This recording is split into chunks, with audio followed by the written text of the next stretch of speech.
First of all, we can create a box with its ID as box itself. In CSS, we can give this box a width of 70 viewport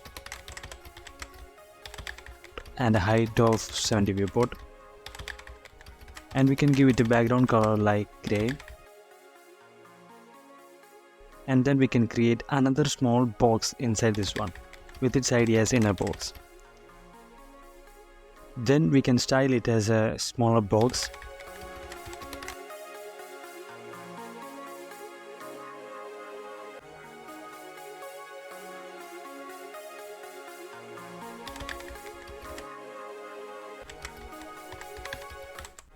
Now if we are a margin top of 10 viewport height, then it creates a space.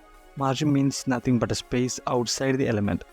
So if we give a margin top, then it generates a 10 viewport height of space on above the element, which is our box. While padding creates space inside the element. And if we mention only the margin, then it will create a space around the box. And if we give padding, then it will create a space inside the element in all positions.